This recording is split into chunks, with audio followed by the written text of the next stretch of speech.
Hey you, I'm the Queen of Shade. Welcome to the interview. Don't forget to comment, like, subscribe, oh, and hit my Cash App to support your favorite content creator. Now let's get to the interview. Mwah.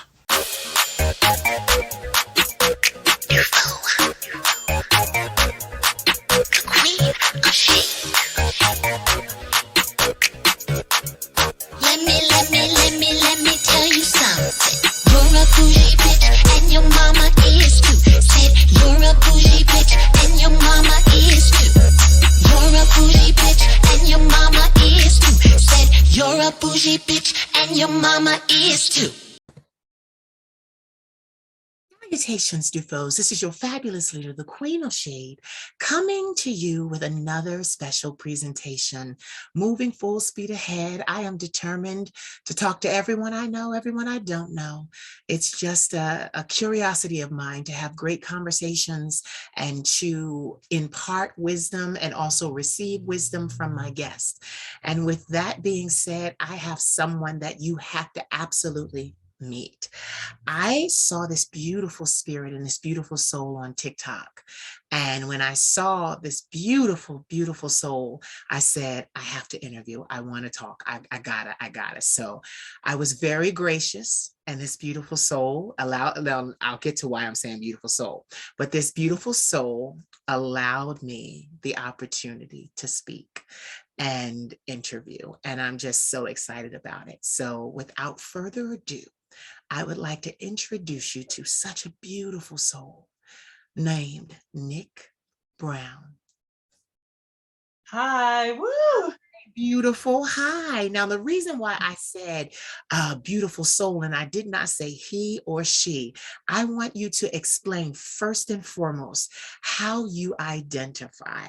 Because even when I asked for the interview, I said, well, are we calling you Nick or what are we calling you? And you said Nick is fine. And I like that. That is something that is not usually seen. So you were like, no, Nick Brown is fine. Nick Brown's my name. And you were fine with it. So explain how you identify, because I need them to understand. Today, we're going to learn a lesson. Yeah, well, I identify as a trans femme person. I think on paper it's easy to say like trans woman. If we're going to give it a fancy label that we all recognize, I would say trans woman. But Yeah. I think trans femme is a little more true to reality. Okay. So definitely. So even in that, so now I'm gonna ask you the question I asked off camera. So what gave you, because this is the thing, a lot of trans, because see, I'm a cross-dresser. I've been a cross-dresser since I was a young boy, like I'm talking like 8, 9, or 10. And I'm two-spirited. So I never I had that balance, so I never needed to bring one to the front or, change or anything like that. I was like this and I was just like, I'm fine. I put on a wig and put on a dress, or I can go bald headed and go to the store. So that's how it is for me. So identifying what made you decide, I'm just going to keep my name. Well, I think there's a lot of things involved in that. I know for me personally, my journey as a trans person has truly only just started. It's really just off to the races. And I think it's something that, because I've had conversations with my mother about it, Yeah. who, by the way, is of course very accepting. Yeah. And she's often asked, like, would you want to change your name? And I've thought about it a lot. I've really sat and thought about it, and I think the short answer is maybe not. I think it's easy as trans people to attach certain metaphysical things to triggering moments and things that make us feel less than. And I know that for a lot of us, it's our name. It's the name that we're given at birth that signifies the person we were. But I just feel like when it's yours, and I think I think this name is mine. I want to commend you right there, because I have this idea. What's in a name? Now because that's where I wanted to start. We all want to be called something. You know, even for me, I was born Kali Amor Payton. That was my name. And my mother named me that. And I had my father's last name. They weren't in my life. And when I got the opportunity, because we'll talk about that, I got the opportunity to go to Paris as a model, and I was there 6 months. After I came back, it was kind of like a reset. And I actually changed my name, and I didn't change it to a woman's name, you know, a feminine name. I Mhm. actually took a Norwegian name of, it was actually a famous model in Norway. And I saw the name Bjorn, and I like the double consonant. I like the B and the J next to each other. And yeah, you know, so it's Bjorn. So I like that. So I saw that and I said, you know what? I want to be called Bjorn, and BJ for short. And then I went as far as, even with my name, I was like, you know, what's in a name? My father never did anything for me, you know, and I just really didn't feel a connection to my name. Like Kali, I did, but I'll get to that in a second. But I turn around, and Dufault was a street in Paris. And it was where a lot of the modeling agencies were, but it was a hidden street. Most people did not know. I'm getting goosebumps. Spirit is here.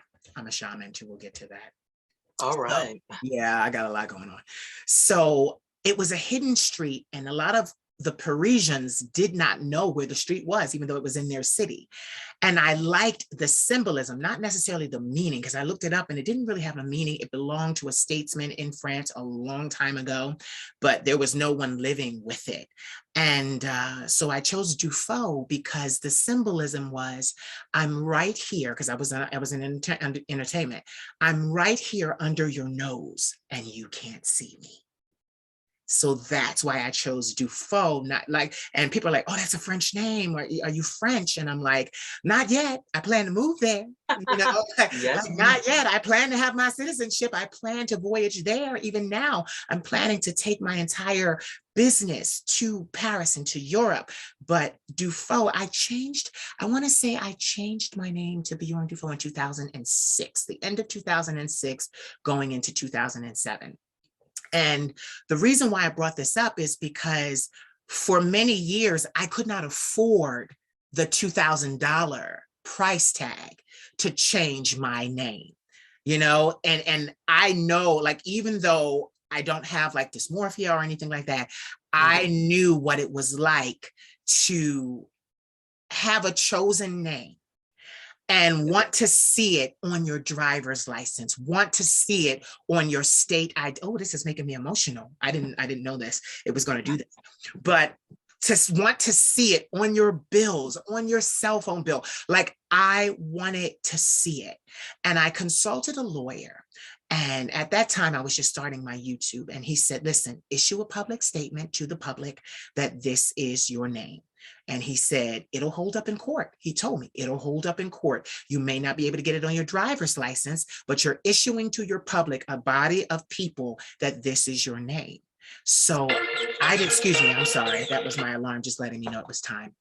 But what happened was, I, like, even during the time of getting, you know, going through the name change, because I did everything myself. You know, they say you can have a lawyer do it, but I'm pretty savvy cookie. So I Mhm. read, and I went to the courthouse, and I petitioned, and I did all of those things. And I saw what my lawyer was talking about, because I had to issue two statements in the paper. And it was saying this person is changing their name to Yes. this. And what I did not, and I prayed, because I prayed that no one was ever mad at me, or if I didn't have serious haters, because they could contest it. And I didn't know Mhm. that they could contest it in the paper. If they saw it, they could contest my name change. So I Mhm. hoped that it would go unnoticed. And I prayed the whole time that it would go unnoticed, that no one that just wanted to cause problems for me would contest it. And no one contested it. And I was awarded my name. And I know what it felt like to be able to go, because I went from the courthouse to the Social Security office, they changed it there, because I presented them with the court document. And then I went from the Social Security office to the birth certificate office, and they literally printed me out a birth certificate like it had always been there. And Mm, I remember that, I yeah. remember being able to step into my identity. So I know even in that, I know the trauma that it caused me to want to be that. So I love the fact that with you, you're like, my name is what my name is, and I'm proud of my name. And I love that you said your mother is supportive. Mhm. When did you know that you wanted to be, or that you wanted to, I don't want to say alter, because I don't want to say alter, but I Yeah. want to say, because a lot of trans people are two-spirited as well. So Mhm. I want to say, I want to be very careful here.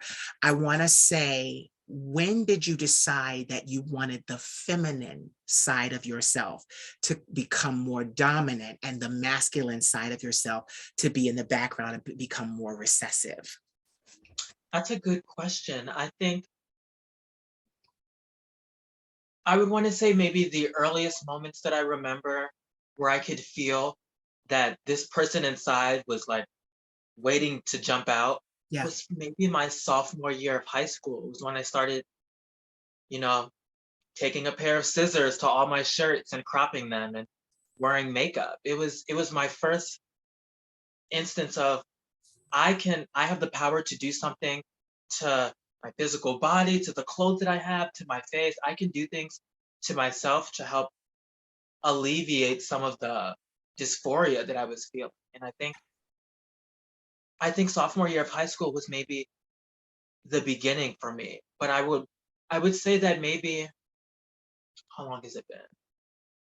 Maybe a year or two ago was when I had actually decided, okay, this is the the train is moving. Yeah. Like things are happening. I think it was the first time I shaved my mustache because I'm a makeup artist Yes. and I was doing a series of makeup looks. I think it was in 2019 and Mm. it was for Halloween. Okay. And one of the looks that I was creating really didn't involve me having a mustache. And I was like, I thought about it and I thought about it and I was a bit perplexed as to if I wanted to shave it just because I wanted the makeup to look good, or if I wanted to shave it because something else was telling me to shave it. Um, but push came to shove, and I ended up shaving it. And it was I have a really really good friend. I have a good sister, and she told me she was like, you can go ahead and shave your mustache, but when you do it, you're not gonna go back. It's that mustache will be gone for good or gone for a very long time.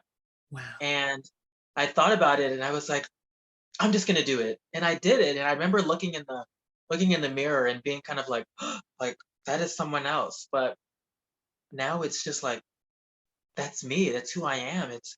It was that moment where I realized like the person in the mirror is not someone else. The person in the mirror is me. Yeah.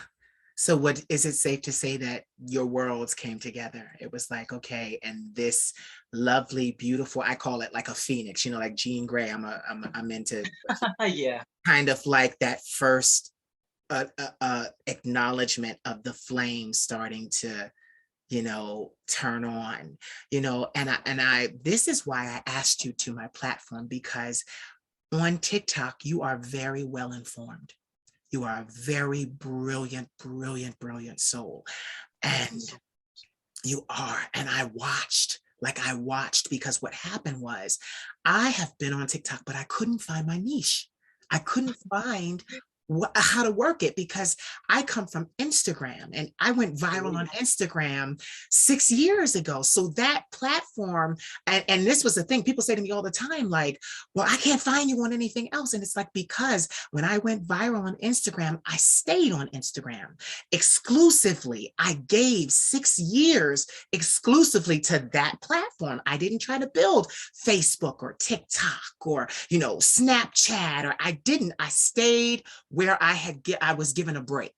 And Mhm. that was the thing. So moving over to TikTok, what I love is, because, and I'm going to say this on Instagram, well, first of all, from a business standpoint, a lot of these people don't realize that they're already brands. But people like you and I, we do, because I've heard you speak and I'm like, okay, she knows this is a brand. And is it all right to say she? Yes, yes, yes. Okay. I just want to make sure because, just making sure I know because this is a thing. Like I want to get this right. I want people to see that I took my time to get this right because because listen, I hate assumptions. I hate assumptions, especially when it comes to me and what I am. And because I get oh, you're doing drag. And it's like, no, I'm not a drag queen. I'm a cross-dresser. And then my friend who is a celebrity personality and an interviewer and a media person, Darnell Thomas, he said, you are a trans illusionist. And I liked that word because all trans means, the word trans just means change. That's all it means. We give so much to it because there's a whole demographic of people, but it really means change. Like here we go, transvestite. We know that vestido is the Spanish word for clothes. So transvestite is change clothes. Transgender is to change genders. You see? So this is the thing. Trans illusionist is the same thing. Change the illusion. Because when we see ourselves, it really is an illusion. And we don't realize that we make it up and we make it down what we want it to be. So that's why I'm saying this. But back to what I was saying, when I saw you on TikTok, I saw and it was your face. Because, TikTok does this thing now that all the people that like your videos, their likes come up and you see their faces. And I think that's really cool because I look at that. And what I love even more, Instagram doesn't do this, is that when you see them, you can tap them. And when you tap them, you can go to their profile, follow them, comment. And I love that because I saw it was your beautiful face. You were there and it was your beautiful face. And I said, oh, who's this? Like, that's exactly how it happened. And when I went and I'll say it like this, when I entered your world, I was like, oh, I love it here. I was like, I love it. Yeah, I was like, I love it here. And you educate people on the trans experience. And I like that. And I like also that you're like, it's not just about shoes. It's not just about hair. It's not just about this. Like you're like, listen, I could wear this or not. Like I love the one video where you're picking things out of your closet and you're just like, oh, it's a skirt. I could wear it or not. And I'm just like, and what I loved was your freedom because what the heterosexual community tends to do against trans people is use it against you. This is the thing. So if you're trans, and this is what they're saying, and I've seen it over and over, if you're trans, you only can wear exclusively dresses. You can't come, like they try to box you into your your transness. You can only wear this, you can only wear that. You can't deviate from anything that's feminine. If you deviate from anything that's feminine, oh, then you haven't decided, you're confused. Yeah. You see? And it's like, no, it's just that, a lot of us, because trans men and women, they don't have to necessarily start off as gay, but for the most part, they come from the LGBTQIAP plus community. So in the beginning, they pretty much make that transition. They know what they like, they know what they want, and they know how they want to be seen. And that's the thing. So then the heterosexual community, and not all, I have allies, but and I'm sure you do as well, like you said, your mother. But it's like forcing you to make a decision and then pigeonholing you into only having that option. And that's not right. That's not right. And I really got emotional about this because I get to speak to someone whom I feel is beautiful, well-educated on the matter. And even though you said, I'm just starting out, this is a beautiful time to talk because it's like the whole experience is before you.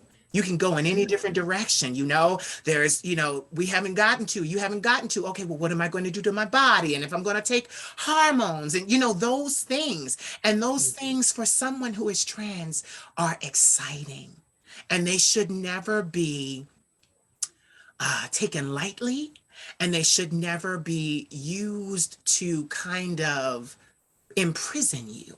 If you understand what I'm saying. Well, you're Yeah. trans now, so you better take these and you better do this to your body, because if you don't do this to your body, then you're still on the fence, you're still straddling. Oh yeah. And that's not appropriate. It's not appropriate. And you know because even in my life, I've always been effeminate. I've always been that way. My femininity has always been at the forefront. My dominance comes out when I'm working. And when I say this like this, I'm working. But when I have to pay bills or provide for my family members, or, make sure something is done in the house, or if I call the right people, that's where I am. My business brain is more of my masculine side. I really did get emotional. My nose started running. Yeah, I got tissue. Like because this is such a huge, huge issue in our world right now. And I wanted them to see me speak to someone whom identifies as trans, and then someone like me who is not trans, not trying to be trans, but I am who I am. And really, there's no, how people say explain. I get that all the time. Explain. And to be honest, I'm good with my words, but I can't explain it. Yes, yes. It's a feeling. It's a soul movement. And because even when I dress like this, when I put on my wig and my dresses and my crinoline, I come alive. I do. I come alive. But it's not my only place to live. I can go back to the other side. Like I'm a person, and I'm a Libra. So I'm one of those people where you can't assume that you have me figured out, because I'm gonna disappoint you every time. And I'm being painstakingly careful, because I want the trans community to know that, yes, I'm a boy in a dress, but I am your ally. I am not trying to, because it's become a fad now for people to attempt. I mean, look at how many straight people, and they were doing this, comedians were doing this for years, but look at how many straight men now adorn wigs and dresses for comedy. Yeah. See, for comedy. And I want people to understand that this is, like you said, I don't have dysphoria, but this is a very deep need. It's a need. It satisfies a need in me to do this. I feel, and I'm going to say this, I feel most powerful like this. And I can even give the reference. In the 80s, I was born in the 80s. I'll be 40 in September. Oh. Yeah, I know, right? So in the 80s, there was a television cartoon show, and it was called Jam. And Jam was this high school blonde, and she was popular. And I was never popular. But the point is, yeah, I was never popular. But the point is, she had this machine at home. And them in the holograms, right? Yes. And she would go into this machine called Synergy. And she became, like, she was still her, but then she became the rock star version of herself. And to me, this is my hologram. This is the rock star version. You, like, literally, my gifts for like shamanism and prophecy and sight and oracle, they come alive when I'm like this. Mhm. And we know that, for the simple fact that, first of all, the divine feminine gives life. A man can't do that. Correct. And that's the thing. And people get caught up because they think that you can only give life by having ovaries and a uterus. And that's not true.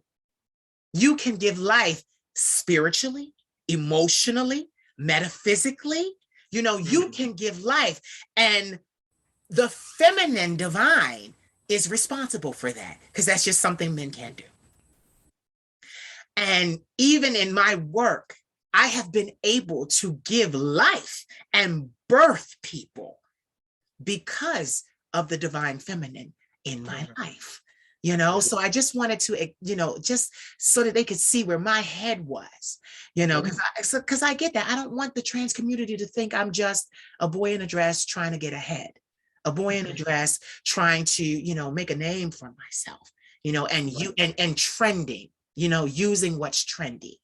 I don't want them to think that. So now, here we go. I'm ready now because now I done cleared it for me. It wasn't Yeah. for you. You came ready. Now I'm ready. Now I'm ready. Please tell us where, as a beautiful soul, you were born and grew up. Well, I was born here in Chicago. I'm from Chicago, Chicago native, born and raised here, still here now. Yeah. Um, I was born on the south side of Chicago, Okay. as opposed to most people that are familiar with Chicago are more familiar with the north side of Chicago, north suburbs, Skokie. Yeah. They're more like when they think of Chicago, they think of like, oh, you mean like downtown, you mean like Joliet. Yeah. But for me, I was born on the south side of Chicago. It's Yeah. predominantly black area of Chicago, and I was born Yeah. there. Yeah. Yeah. I've been to Chicago one time. I had a brother who, because I'm from Philadelphia, that was the Oh, longest. It was the longest train ride. It was 26 hours. oh, I was so upset because he didn't give me a straight route. Like he had something going on. My brother is very, very affluent. Let's just say it like that. And right. frugal. So he's like, hey, you'll enjoy the scenery. It's your first time. But that damn ride was 26 hours. Oh, But when I got there, like you said, he was on the north side, he was in the suburbs. It was like he took me downtown. We ate sushi and we saw, the buildings and the tallest yeah. building and all of that, those things. And then he drove me around and we saw, and Chicago's a very beautiful place. I just can't do the winters. The winters. It's it is a journey to say the least. I think it's like even as a Chicago native, anytime I think of November, December, I start to like, ugh, it's like it's absolutely debilitating. It's Yeah, just yeah, because it gets really cold there and really oh yeah. snowy. And so I want to ask a question, just to segue real quick. Do you Mhm. think that you will leave Chicago at some point? Potentially, I think it's one of these things of where I think it's important for me as a person in general to not be as jaded about certain things. I think living on the south side of Chicago, it felt like I was always at an inconvenience. All Okay. of my friends are somewhere else, all of my school is somewhere else. It's everything is a journey, everything is a hour plus car ride. And I think for a long time I was like, I want to get out of Chicago. I have to get out of here. I've been here for too long.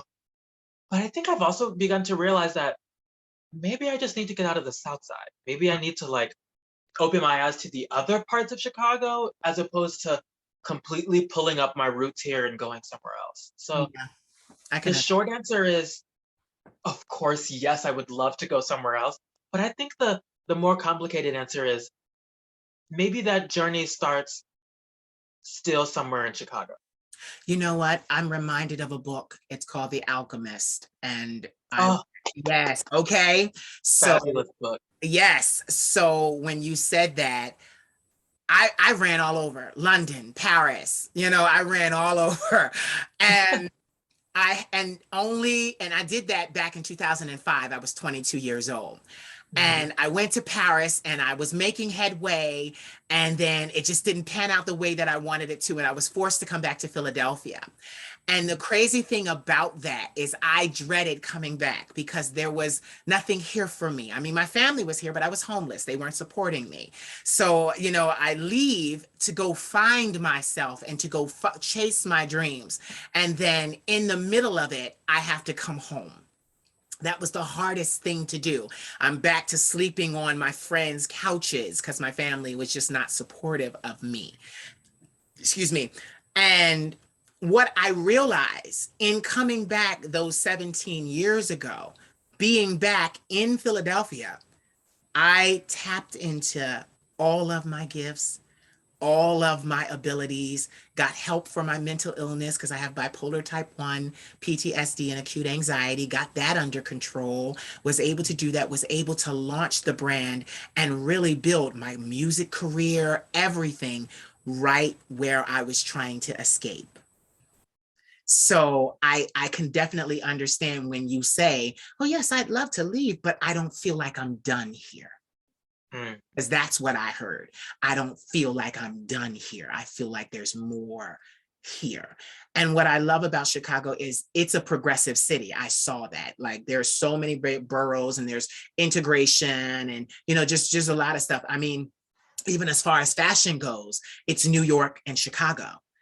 So it's like, okay, in the States for fashion, you can go to Chicago, you can go to New York. Like one of my favorite models, she's supermodel, her name is Leah Kabidi. She started in Paris. She's from Ethiopia. She started in Paris, became a huge success there, tried to go to New York. They weren't feeling her at that moment. So then she went to Chicago, started making beautiful headway in Chicago, and then was asked to come to New York. And I hope I got the story right because that's what I read. So, I'm like, I hope I got her story right because, these people, you never know who they watch and how they watch. So, Oh yeah, of but course. yeah, so she was able to, make it. So Chicago is a progressive city. I actually met a photographer in Paris who was like single-handedly responsible for the start of my career, named Ernest Collins, and he died last year, but he was from Chicago. He had lived Oh, in Paris for double-digit years, but I met him in Paris, but he was from Chicago. He actually left Paris and came back home to Chicago, where he unfortunately had heart failure and passed. But yeah, it's just what I'm doing is I want to push this narrative that you don't always have to run away. yes, yes, yes. Okay. When you make your change, because so many people that are trans, they feel they have to leave their community. Because I wanted to say, and I want to ask you, and I'm going to segue right there back to what you said, because I'm a sponge. I absorb everything, and then I kind of will fire at you, but it'll go smoothly. Don't worry. Yes. So, like you said, being on the South Side of Chicago, and I can tell, and being naturally, now this is from fashion, naturally delicately boned, high cheekbones, feminine, beautiful smile, beautiful jawline. And then you're cropping your tops. I have a crop on today.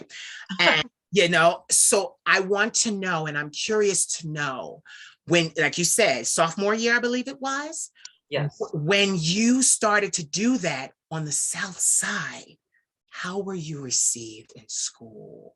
Because this is the thing, you made a decision. I have to be me. And this is what I want people to understand because I'm the same way.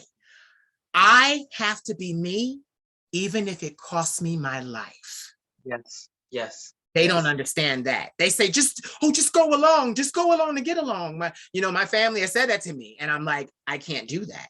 If it costs me my life, I'm willing to lay down my life to be who I am. And that, Exactly. okay. So how was it? You start, you're already delicately boned and thin, and you're in school, and then you start cropping and wearing makeup. And how was that experience for you? That is such a good question. I think school has been a journey. I know for me, luckily when I was in high school, I was fortunate enough to go to a performing arts high school. There's a performing arts high school here in Chicago that is on the west side. It goes by the name of Shy Arts. If you know about Chicago, you're probably familiar with Shy Arts, or if not, you're familiar with Chicago Academy of the Arts, and Shy Arts is close by. Okay. Um, so fortunately enough, I was going to an arts high school, a performing arts high school, where I was surrounded by people who were doing the same. So it was less of a debilitating experience, less of an experience where I felt scared, and more of an experience where I felt like, oh, this is really where I can flourish. I think it's what I'm always reminded of is living on the South Side, but going to school on the West Side at a performing arts high school. It kind of felt like it was like I was looking between two different worlds. I remember distinctly, like I would go to school without makeup, Yeah. and then I would put makeup on at school. And then before the school day ended, I would take it off to go back home. See? And Yeah. it was always like I would wear, like I would be at home and I would crop my shirt, but then I would wear a jacket over it, and then I would get to school and take the jacket off. It was a journey. And I've always had, this isn't my hair, Right. but I've always had long, thick, like my mother has like long, thick hair. Yeah. And I've also had like thick hair. So I always did my hair in a feminine way. That was kind of my one non-negotiable. Like no matter where I was in the world, my hair was going to look the way I wanted it to look. Yeah. But I think I would take my makeup off. There would be days where I wouldn't have a makeup wipe, and I would run to the bathroom to get a bunch of tissue paper and get it wet and like somehow manage to take off my makeup. There would be days where it would be burning, boiling hot in the summer, and I would wear a jacket because my shirt was cropped. And it was a journey. I think those are my only memories of high school that I remember feeling like kind of scared, kind of like nervous to be who I was. And also at the time, my mom was beginning to understand who I was. It was a journey for both of us. There were times where she didn't want me to wear makeup, and I was frustrated and upset about that. But it's one of those things where it's like it was a journey to say the least. And I'm fortunate enough to again say that actually in high school, it was so open. I was surrounded by people who were half in drag at 6 o'clock in the morning. So I Yes. think it was like I felt underdressed. I felt like it was. Yeah, I was surrounded by people who were creatives, who were, like you said, living and dying by the sword. They were going to live authentically, whether or not it meant that they would live fruitfully. Yeah. You know, when you said that, I heard the experience, but I also heard something very positive. And what I heard was that you were still allowed a space. You Mhm. know, the divine still allowed you to have a space. Getting to that space and leaving that space was a little difficult. You had to run the gauntlet then, but you were Yes. able to get there. And at least for what, 7 to 8 hours a day, you got to really see and learn who you were and how you were, and to look in the mirror and say, this is me. Because a lot of people didn't get that, you know. And it's crazy. I'm 40 years old. I'm from Philadelphia. I don't go out like this. I have never gone out like this. And Paris is my escape. Mm. There, I had to learn, because even I had the long hair, I had the braids, the micro braids, you know, there, it was my freedom, because there I was told, you're beautiful. And we understand who you are, how you are, and what you are. And then they went even a step further, because then it was like, okay, now we know who you are, but I wasn't yet ready. I wasn't yet ready. That was the thing. So they're like, okay, well, we know who you are. We've seen people like you before. Now we know what to do with you. So now you come with us and you audition for the girls' fashion shows. And I was like, I wasn't ready. I wasn't ready. Mm. And that was the thing. Yeah. I'm like, they didn't want me to have I didn't need surgery, nothing. It was like, okay, we know what to do with you. And I had tried New York and like for years, and they were like, oh, you're just not what we're looking for. You know, you're just not what we're looking for. But no one would tell me, girl, you need to be in Paris walking on those girls' runways. And that was the thing. And I had one person at Boss Model Management pull me out of line. And I hated it because there's always black people in line. They always made us go to the go sees. It was always the black kids trying to get in. And they were gorgeous. And they were gorgeous. I'm looking at these people like, why are you not signed? Like, but they really, okay, I'm gonna segue right there real quick. I was told in Paris, they said to me, we don't have a black market here. Black people don't wear our clothes. So we don't need black models to represent something that we don't have. Yeah. And that was hard. They said, because I'm naming Naomi, I'm naming Leah, I'm naming, Pat Cleveland, I'm going back, Grace Jones, Deborah Shaw, like I'm naming. And you know what they told me? Those were accidents. And I'm like, what? To my face, told me we don't have a black market and we don't have an Asian market because, Asians, they tend to make their own clothes for cheap, cheaper. And so I just couldn't believe it. But when they said to me, okay, we know what to do with you now, come on over here to the girls' side. I was like, my mama is going to kill me. Now, mind you, my mama, they threw me out. I didn't have my mama. They threw me out, but I'm all the way in Paris and I can't take the next step. I don't have any regrets because I eventually came to it. But from 22 to 5 years ago, I couldn't do it. And I had a lot of friends that were models and they would say, bitch, just put on the wig. Like, what are you doing? Just put your body. You don't need to change anything. Just put on the wig. I couldn't do it. I couldn't do it. And it was and that's the thing, people don't understand. For people like you and people like me, we need safe spaces where we can be ourselves. And those safe spaces are usually around artistic development. Yes. Usually, because like you said, I don't want to, and it's crazy too, because in Philadelphia, they watch me, they watch me online. So even when I'm not dressed like this, I get bitches trying to jump me and beat me up. So like, so I'm like, and it was crazy. So I don't even go into the city. Like I went into the city in the middle of March. It was the first time I'd been into the center of the city in 3 years. I just don't do it because now I'm not just doing it playing in the mirror. Now there's a whole brand behind it and I have to maintain my safety. And I have people like, please, I got men, trust me, I got a lot of men. And my men are always like, bitch, I will go with you. It will be no problem. You will be fine. And usually I travel that way because my buddies, they're big and muscular. So they're like, we'll go. And I also noticed something too. A lot of them are straight. And they would say to me, what? It's what you want to do. Like, I got your back, because they see me both ways. And they will even say to me, like my neighbor, like he's a beautiful man. He's a beautiful man. Like when I say that black man is a gorgeous man. He one day, because I have like, there's like 4 of them that live, because I live in a townhome setting. So there's 4 of them. And they always say to me, you think we're gonna let somebody get to your house and hurt you? You crazy. But I remember one day I was going to get the mail and it was in between filming. And I ran to the door. I grabbed my packages from China, mind you. I grabbed, from China. I grabbed my packages and I thanked the mailman and I shut the door because I saw my neighbor.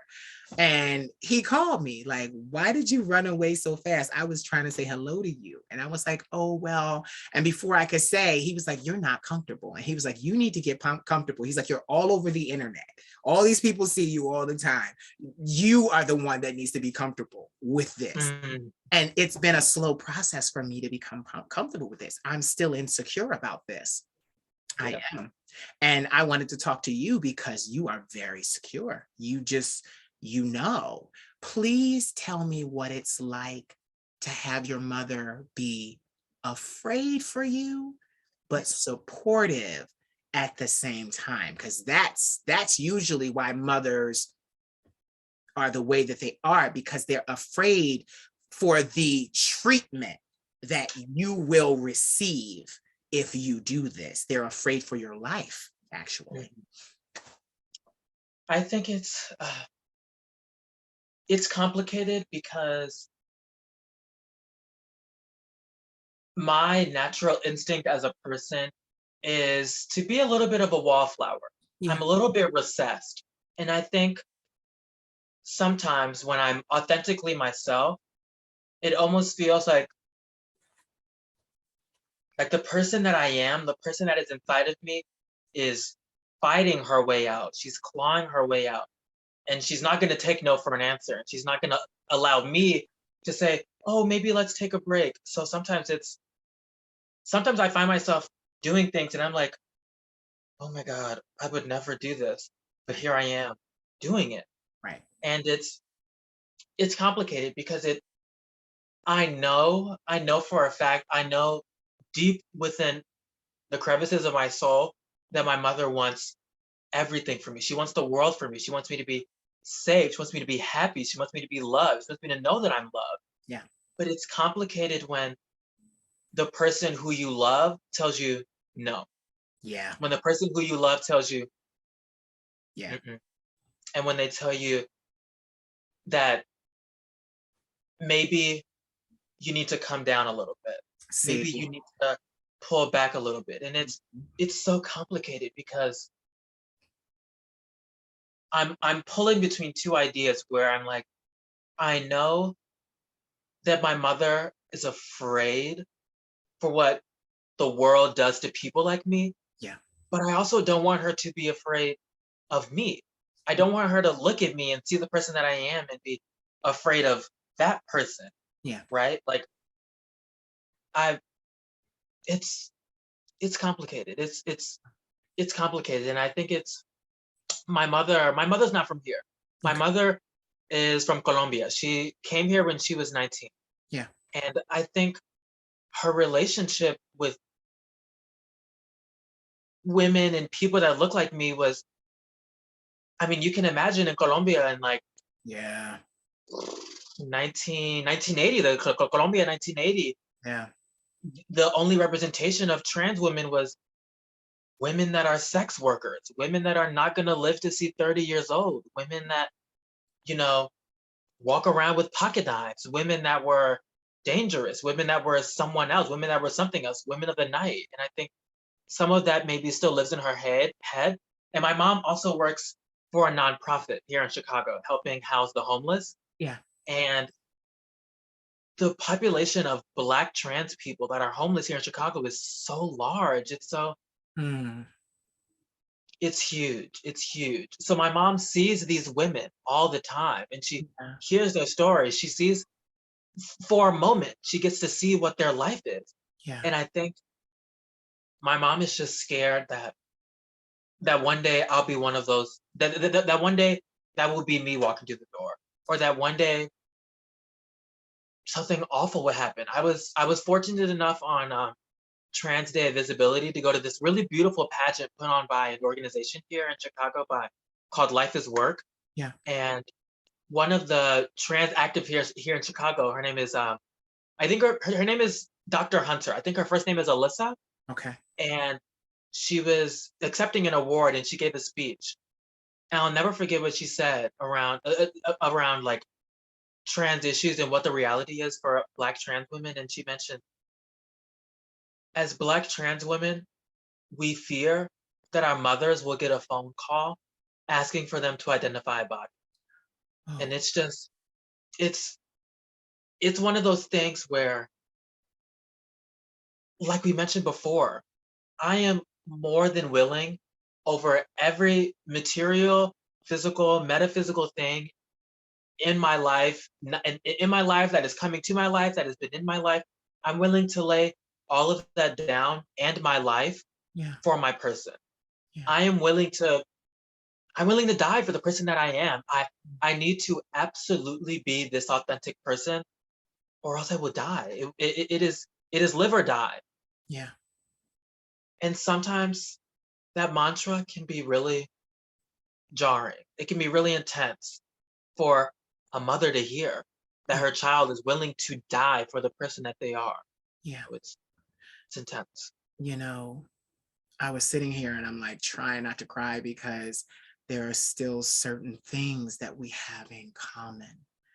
Because it's just like I had an experience happen and I wasn't even dressed like this. I told you I don't go out like this, but my voice never changes. So you hear it in a, like if you go to a barbershop, it's very effeminate. I sing, I'm a soprano, you know, so Yeah.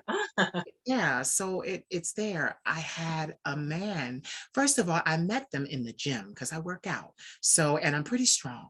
And I did that to kind of like give myself courage and soundness that I could handle myself if anything happened. And I did that first as a gay man. And then, you know, with me coming onto the internet and wearing dresses and things, you know, people see you, they're upset because they know you do this and you know, man should be doing this. So they were teasing me in the gym. And these were grown men. I mean, grown men over 35, calling me faggot and doing all kinds of stuff in the gym. And then my grandmother decided to go to a local barbershop. And when we walk into the barbershop, they are all in there because one of them owns it. Now you would think that they all got quiet and you can see the looks, you can see them looking at you like, and then you like, and then that moment where you have to ask them, excuse me, is this seat taken? And they don't say shit to you. Like they're looking, everybody's looking at them. And in that barbershop, I befriended the barber, who is a straight man. He's married, heterosexual, you know, married, and he has been one of my biggest supporters for over 15 years now. He's cutting someone's hair. I'm sitting next to my grandmother and I'm talking. A 5-year-old runs up, lets go of his father's hand, runs up and starts punching me in the face and the head. 5 years old. And I push him away and then I bring him to me and I'm like, why are you doing this? He said, I don't like the sound of your voice. The barber, who is a friend of mine, is going off like, today is an emotional day for me. Like the barber is going off like, yo, you need to get your son or I'm about to whoop his ass. Like you need to get your son. And the guy sits there and does nothing. So now it is up to me as the victim to educate the child, someone else's child. And then after I do it and explain that I was born with this voice, it's special and I can't change it, the little boy says to me, oh, well, it's not so bad. I actually do like it. But it was because of what he was around and heard from his father, you know, and I don't think, and I want everyone watching this to understand, yes, anytime you try to change anything about yourself and it goes against the norm, your life is in danger. Yes. It's that freaking serious. Anything. It doesn't matter if it's not this. Anytime you go against the norm of the collective, of the congregation, life is in danger. Yes. And that is not okay with me. That is not okay. And I will admit, I'm afraid. I was talking to someone who's very famous and he's a friend of mine. He's very famous and we talk for hours. And he said to me yesterday on the FaceTime, he was like, we got to get you out of here. We got to get you out of here. He was like, you want to go to Europe? We got to get you out of here. Because literally, Nick, I'm not being like, I'm on the internet glowing, but I'm not being a third of who I could be if I felt that I had the freedom to walk outside in that sun. The sun does things, especially to melanated people. Honey, I would show out the music videos, everything would come. I have music out, no music videos, because I want to do them like this. It was hard to find a producer to work with me. My producer is a lesbian. And men were, oh, you going with a female producer? She the best producer I've ever had. And she gave me a shot. Everybody else, I'm fighting over my music with them. I'm writing it. I'm telling you what the melody is. And you trying to tell me, no, you need to bring it down. You need to sing lower. Well, now that I'm 4 albums in, you're trying to get a song on my project, my next project. But you still would spit on me if you had the opportunity. Yes. Give me one moment. I need to grab something really quick. No problem, because I needed a moment myself. I'm losing it over here. But that is so, it's so powerful and it's so real and it's so dangerously authentic to say that the people who exist in our circles, the people that exist and allow themselves to be allow themselves to come into our lives, sometimes come with ulterior motives. And as the people that we are, yeah, our lives are in danger. Our lives are in danger. Yeah. He asked me yesterday, he was like, you don't have any friends. And I was like, no, I don't. And because with me, and I'm going to say this, for some trans people to want a lighter voice, to want to be able to sing, to want to not need, like you, no facial surgery, don't need to change anything about myself. I make men get nervous when they talk to me because my Adam's apple is damn near invisible. I used to lay down and guys would like be looking at me and be like, you don't have an Adam's apple. And I would say to them, I do, like, like try not to have damage done to myself. I do. It's just really small, but literally it's very small. Like it's non-existent. And then, and I don't want to attack the trans community, but like I've had some trans people get upset with me because here I am, and I still, it's like, it's okay, Nick, it's like having your cake and eating it too. You get to float, I get to float between gender identities. And they're like, because at the end of the day, it's the same thing with gays. We want people in the boat with us so that we're not alone. And we take it high, we get highly offended when somebody goes from our boat to the other boat and they can flow freely. You have gay men that attack, DL men for that reason, because they can pass and walk among the straights without being, abused or hated or punished. And secretly, gay men envy that. They envy that. So at every chance they get, they want to expose it. Girl, you don't know what he's doing, girl. They're exposing it because they don't want to be the only one. Yeah. And it's just like, I need the trans community to understand that I truly am something different. I'm something different. Category over here. Category is ambiguous. That's what it is. And I mean no disrespect to these beautiful people whom literally feel that they are in the wrong body or that they need to spruce it up a little bit more to appear the way they want to appear. But I have the same things because when I look in my mirror, I am so relieved and so at peace when I'm like this. This is my flame. This is what burns. This is what protects even the effeminate boy, Bjorn. She protects him because she is the queen of all shade. That's her trade. That's her trademark. Like, we own it. There will never be another one. Not as long as I don't sell it. But like, she is his protector. So that's why I'm able to work like this, because when I am like this, nothing gets past me.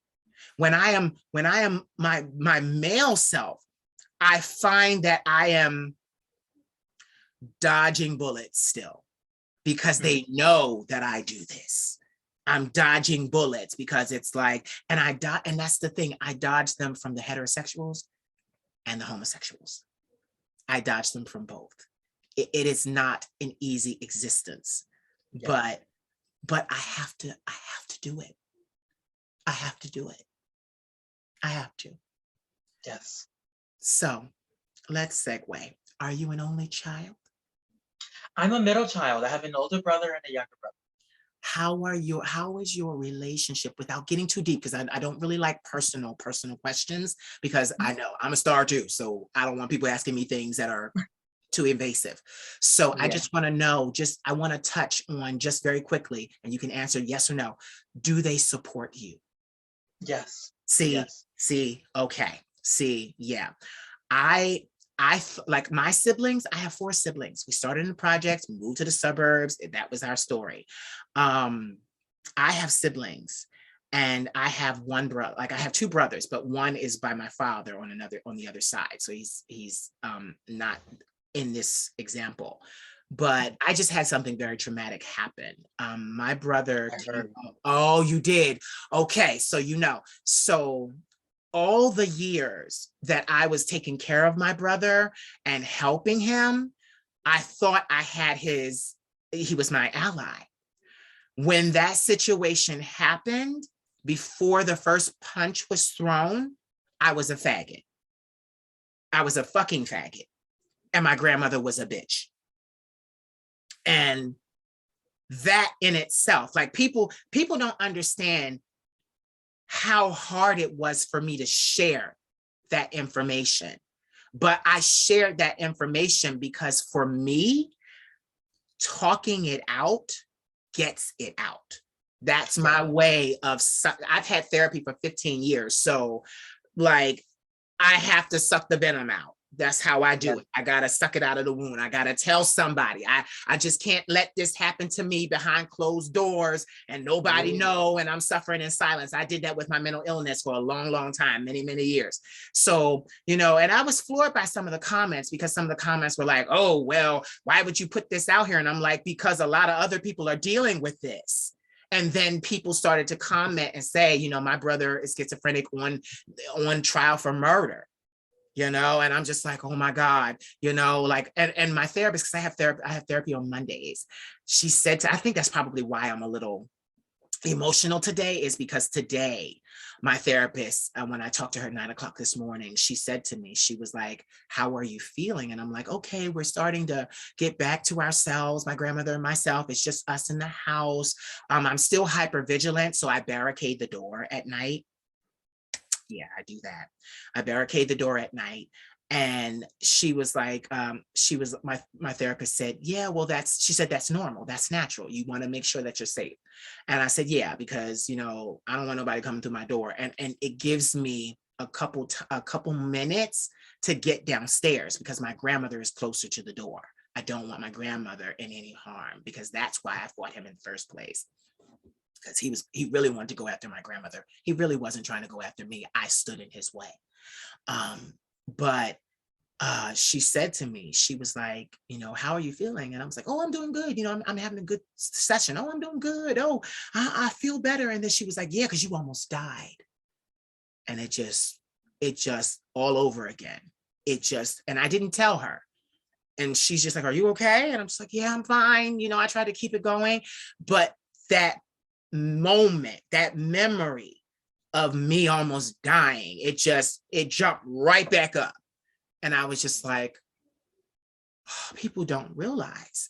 And the whole time I'm fighting him. See, I didn't get into that. The whole time I'm fighting him, he's calling me a fucking faggot. Oh, you doing her dirty work, you a fucking faggot. And my brother, and now mind you, the reason why I'm saying this is because my brother never called me that. He would fight for me years ago.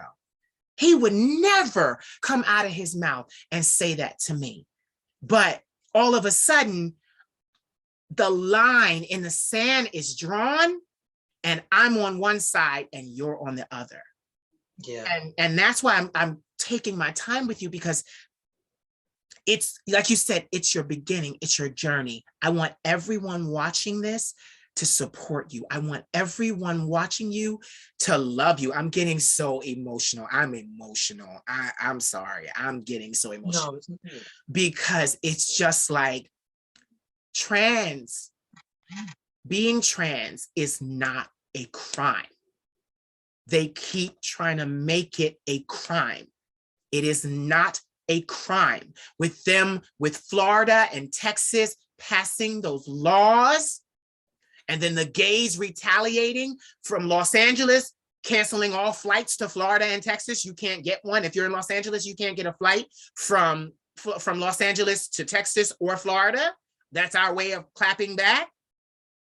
It's just, we have to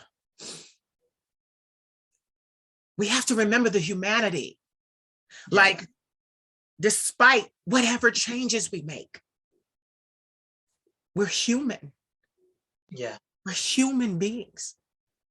And since they did not give us our life, they shouldn't be allowed to take it away. That's a big, big thing. And conversations like this are so important because like my heart is bleeding. Like because this is also something I've dealt with, you know, people, oh, you want to be a girl. And I'm like, no, Right. I just know that I'm beautiful like this. This is like, you know, like entertainment, it's smoke and mirrors. You know, you put on things, you adorn yourself and you make yourself look beautiful. And it's so funny because if you ask me to look in the mirror and you ask me what's my version of beauty, it's this. I'm beautiful like this because this is my creation. Nobody created this but me. This was, because you know, the divine gives us life, but what we do with it is it's solely up to us. So yes. So my thing is even like modeling. I learned that from modeling, you know, shaved head. We always kept the shaved head, no lines, no line up or nothing like that. You know, in fashion, they don't like all of that, especially on Black people. Okay. So to me, that's the canvas. I'm used to just being a canvas as a model. I'm used to being a canvas. And then them dressing me and making me whatever they want me to be. And yet they want to scrutinize me because I've decided to be my own creator and not let them make me what they want me to be. I have the paintbrush. You have the paintbrush. I want to offer you a metaphysical prayer of protection, of protection. And how I do it is it's conscious with me. So I don't actually do it. I already did it. I'm strong. I'm strong. But I say it to you because I want you to be able to enjoy your trans experience. And I want to move all negativity away from you. That's what I'm doing right now so that your trans experience is beautiful because it deserves to be. It deserves to be. You deserve to be you. Whatever you choose to do to yourself to enhance what is beautiful to you. It deserves to be protected. Thank you. My God, I did not know that this was I did not know. I brought you on here and I know you was like, oh, yeah, but this is, I think what it is this is a current issue. I'm tired of reading about a trans person dying. I'm tired of seeing that. I'm tired of people and it's our own. I gotta say that. It's our own. Yeah. And get this, it's our own who laid with us 30 minutes before. And now they're killing us. And I mean anybody different, gay, whatever. You laid with us 30 minutes before, and now you're beating the hell out of us. And you think that you can just have the right to take our lives. It was bad enough facing it as a gay man, but now transgender, beautiful transgender people are living in fear, and I don't like it. I don't like it. I don't It's like it. it's I don't at want the that for you. I don't want that for you.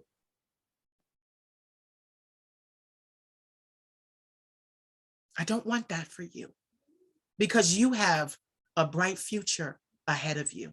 I see a lot of activism in your future. I see a lot of hobnobbing. I see a lot of media work. I see a lot of stardom. I see a lot. And that's the thing. I don't want anything stopping you. I don't want anybody thinking that they can cut your life short and get away with it. I don't want anybody thinking that they can just walk up to you and do whatever they want to do. I don't want anyone to ever make that assumption. yes. It's so horrible. My babies, like I follow the Queen, Madison. I follow the Queen. And No. yes, I follow the Queen. And she was the first one that I saw with a gun. And I was like, I told my grandmother, I said, Nana, I'm getting some guns. I'm getting some guns. Because even though I wasn't dressed like this, the cops heard my voice over the phone. They did not respond the way I needed them to when my brother was being irate. They came out and told me there was nothing that they could do. And because they left later on that evening, the fight ensued. Because they left me. They didn't try to diffuse or anything. They said, oh, there's nothing we can do. And because of that, that deadly fight happened later that evening. And then when it happened, then all of a sudden it was, oh, well, if we come out, we're taking him to jail. And I'm like, he doesn't need to go to jail. He needs a hospital. And they're saying, well, it's criminal now. Oh, so you waited for him to do this. And now you can do something. And now, and get it, now you want to ruin another Black man's life. A Black man that even though I'm angry with him for the way that it went, a Black man that still needs all the help in the world. You want to Yes. stick him behind bars where he will be even more vulnerable to whatever. Now you want to criminalize him. When I called you for help. And it's so unfortunate because Yes. you like when you hear stories like this, it's so dangerously easy for people to hear and to say that person is evil. That person is evil. That person is dangerous. That person is bad. That person needs to be. Put I away, hate when locked people say away. like I hate when people talk about like justice and they talk about like, well, what if that would have happened to me? It's like you have to understand the nuance Yeah. around this person being someone who you have a deep connection with, someone who you have a deep love for, who has done something that is, that is not favorable, but the conversations around what is good and what is bad and what the consequences are for those things is it's truly so dehumanizing. Yes. And you hear things like police wanting to like, it's like police having to be or police being in the positions that medical professionals should be in, Yep. and health people who have professions in mental health should Yep. be at the front of these conversations. Yep. It's just about how many guys can we get with a couple of guns, and Yep. it's it's so deplorable. And I feel like if there's one thing I can leave with your audience, it's that it's to echo exactly what you said. Yeah. There's a human being here. There's Yes. a human being. There's a person. Our experiences are, if you look at our experiences, they're read as a book. It is words on a page, and we happen to be the humans behind that. And you have to understand the nuance behind that is a person. Yes. We can't. This is not a dog. This is not a thing.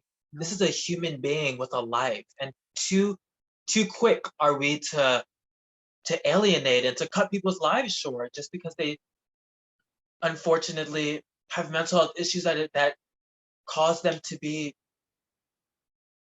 irate. Yeah. It's absolutely.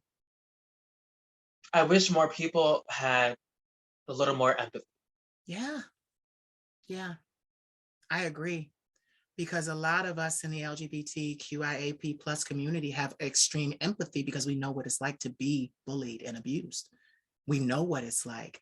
And my thing is, even with the communities of the melanated communities, like you would think, okay, you guys were beat, oppressed, like our ancestors, like you would think like not to do this, not to, because you've been in this position, but yet you're screaming, screaming, screaming for equality and for rights, but you're killing people among you in your community because they're different. And what's worse is you think you have the right to play vigilante, but you get mad when someone from another community or race, not race, it's all the human race is all one race, but nationality, you get mad when somebody else decides to play vigilante against a Black man or a Black woman. Then all of a sudden we're marching. All of a sudden we're laying on the ground talking somebody can't breathe. But you expect me and you to lay down there too. And then when it's over, they go back to killing us and the cops don't respond. It's vexing. It's vexing. Yes. And I feel like there's like the issue is like a vortex. And I feel like the unfortunate thing is like as queer people, as trans people, as people of color, as people of minority experience, we are constantly cycling around the epicenter of the issue, and it feels like we can't quite touch it. We can't quite get to it yet. It feels like we can't quite grab what it is and fix it. It's something that is continuing to spin us around, and we see it. We see that it's there, but it's like we can't quite reach it. We can't quite get it. I know that as trans people, it's so easy for people to say, it's trans people and specifically as trans women, because I can only speak from a female experience, that it's people are so quick to jump to this not to this idea, but to the statistics around trans women more likely having to do sex work, and it's a lot of there's a lot of the conversations around the horrible, unfortunate, untimely deaths of beautiful Black trans women often has to first jump to, what was this person doing? What was this person's life?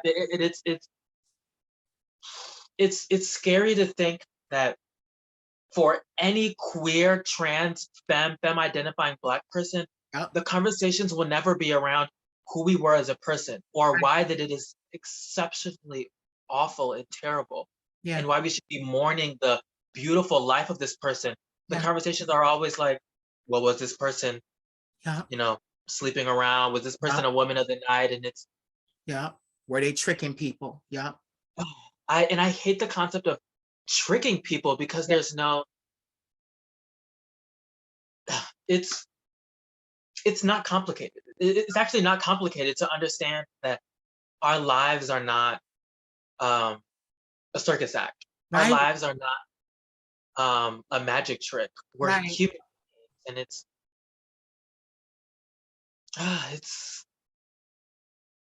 so complicated because the idea that a person is tricking you, to walk into a conversation with the idea that a person is tricking you is to completely dehumanize them and to deny them of their transness. It's to say, you're not trans, you're hiding, you're faking, you're something else, you're something sinister. And it makes people feel justified for attacking us because they think that they are in the human position of attacking a non-human thing. Bingo, you said it right there. They're in a human position to attack a non-human individual. That, oh my God, that, just what you just said, that's it. That's what the vortex is. You just grabbed it. That's exactly what it is. I'm never going to forget that. That's exactly what it is. You just said it. A human, yes, attacking what they feel and see as non-human. That's what it is. And these people need to be, their view needs to be shifted because it's a human being. It's No, a human being. yeah. It's I was going to say with gays, nowadays in a Black family, you got at least one person that is gay as far as male goes. So they kind of are used to that. They're used to having that cousin, that uncle. But my God, when it comes to trans, beautiful. And my thing is, and this is another thing, like these guys, and this is another thing, when they're attacking this person that they see as inhumane or unhuman, they're burying their secrets with that person because you were attracted to this person. yes. We just had, get this, we just had a young guy, his name is Tristan. He went viral all over the internet because someone asked him how much money would it take for him to perform fellatio on a man. And he said, oh no, I won't perform fellatio on a man, but I will perform fellatio and have performed it on a trans woman. And he said, well, how much? And he said these words, you can't buy my pride. That's what he said. You can't buy my pride. I'll do it for free if she's sexy. And I write him because I see him. I was trying to get him to interview, but his world is blowing up right now because it went viral. So I have to wait till it calms down. But I write him all the time under his messages. We love you. We love you. We love you. Because this is a Black man who is willing to admit he's trans attracted. And that it's a beautiful thing. It's a beautiful thing. And I'm like, and that's the crazy thing. He rose to fame because he shared an idea that was contrary to the collective. He said, it's okay. And I read all the comments. They were good and bad, but they wanted to attack him. And that's another thing. What they do to trans people, they project their fears onto you, their angers onto you, their what's the word? I want to say fear, because they're ignorant. They're ignorant. They don't understand. But yet and still, it's like, and that's another thing I said to someone the other day. I don't know why, and I'm gonna limit this to Black women. I don't understand why Black women feel that they have to compete with trans women. But I will say that I understand because they're vying for the same men. Yeah. And that is unfortunate. But at the same time,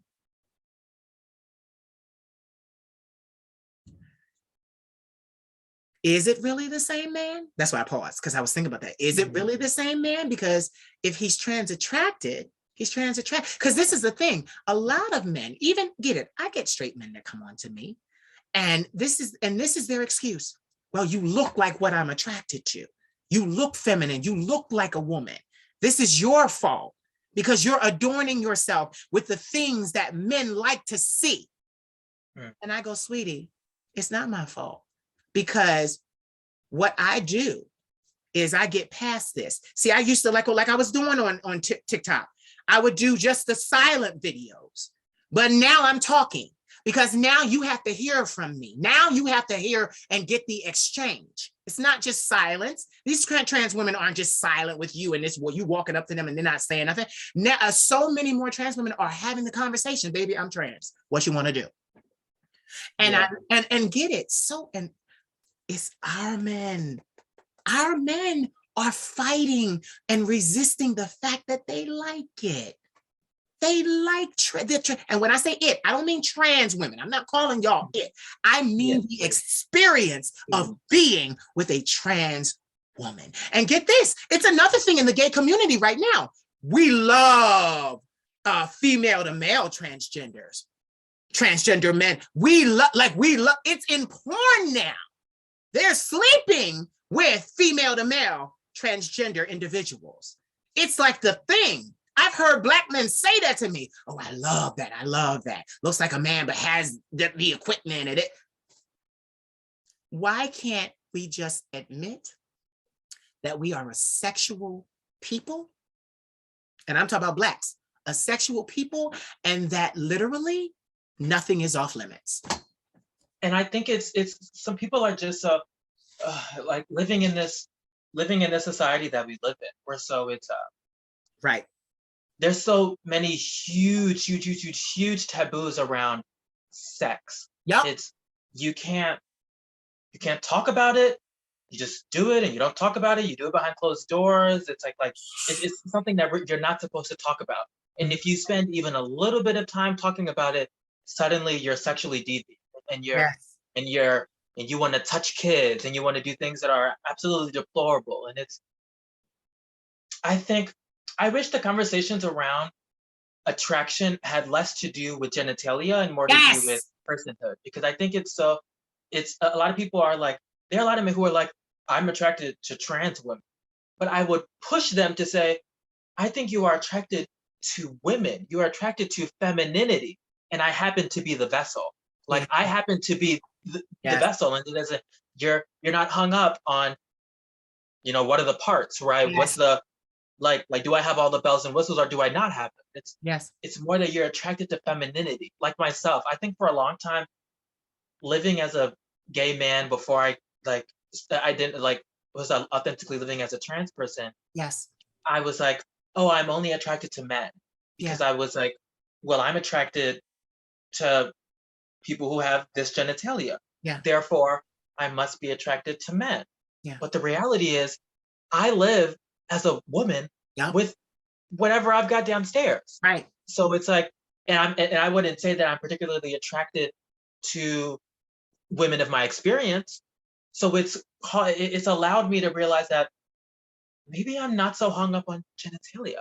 Maybe that's not what it is. It doesn't matter what a person has or Right. what they don't have. It's more to do with who is this person and what is their divine energy that they bring. We bring Yes. a divine feminine energy, and they bring something that divine masculine energy, and it comes together, and it creates the chemistry that we're all looking for. And it's like Yes. it's I wish that those were what the conversations were around. I think my only issue with the gentleman's video was that a lot of people were like had seen it as a conversation about genitalia, had Yeah. seen it about the fetish of women who have Yes. a penis, Yeah. about men who have a vagina. Yeah.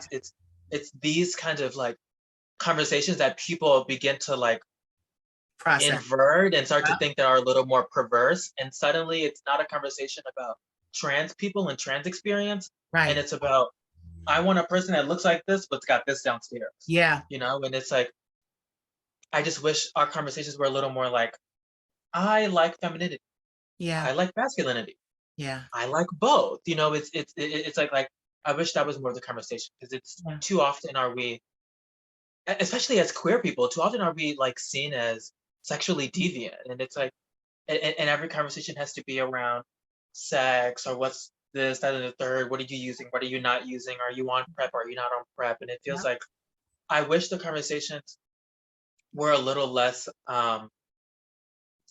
What's the word I'm looking for? I wish they were a little less focused and like tunneled into and pigeonholed into like, you know, what are we doing in the bedroom, and more I to was do going to with like, say sexually centered. You wish they were less right. sexually centered. Mm-hmm. Because I think it like, to echo exactly what you said, we are sexual beings. It Yes. is in our human nature Yep. to reproduce and to Yep. procreate. And Yep. we've also found that it feels good too.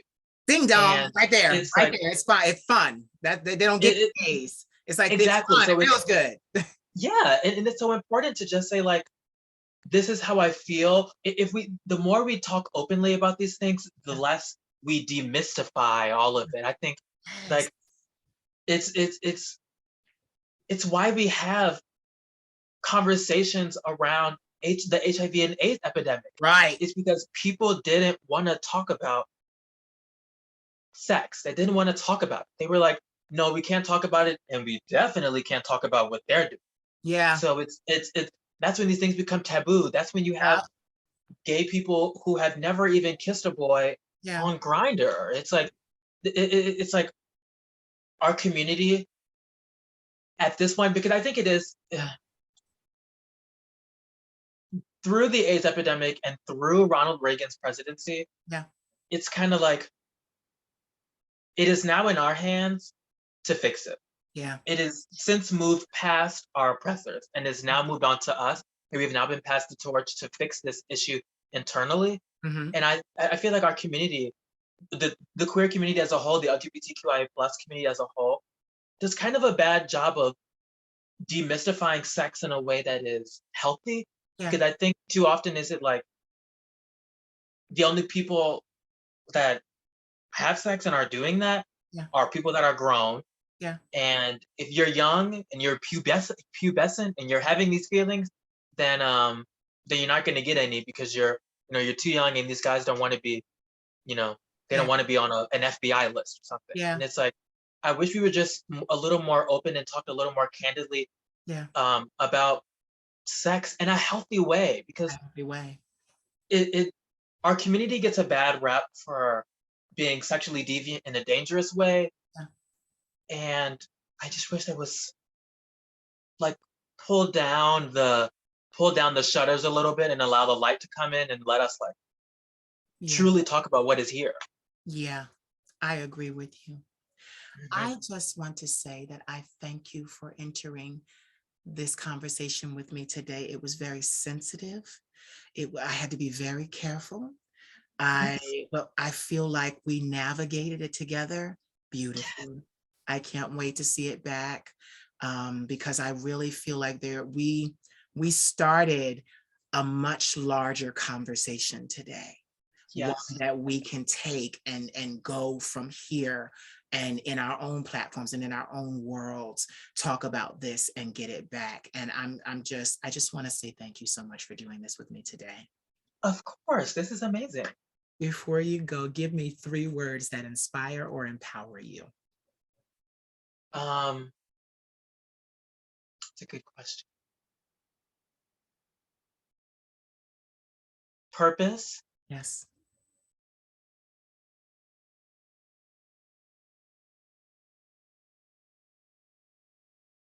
Vigor. Yes. I love that one. And authenticity. Yep. Yeah. Before we go, tell everyone where they can find you on social media. Yes, I am MUA Nick on TikTok and on Instagram. That's Nick with 2 more Ks. Okay. And I think that's all of my social media platforms. TikTok and Instagram is what I primarily say. Yeah. I look forward to talking to you again because this was very cathartic for me because I was able to talk about my struggle and how I didn't want to offend the trans community doing this because I've had it said, Yeah. So I thank you so much. Don't go anywhere. Yes, Ladies and gentlemen, I'm sorry, go ahead because you wanted to say something. No, I was just going to say thank you. Oh, okay. Ladies and gentlemen, you have heard the vocal stylings of Nick Brown. Don't go away. So did you enjoy? I hope you did. Please like, comment, subscribe, share, and don't forget to cash at me at the Queen of Shade. I am your favorite content creator, right? Right. You want to see more of this content, right? Right. Cash at me. I love you. Mwah. I've got my black stilettos on. Don't you make me take them off. I'm assuming first position. Wanna show you I'm a boss. I've been given 60 seconds just to put my thing down. I'll have you wanting my stilettos by the time I turn around. Turn that TV down.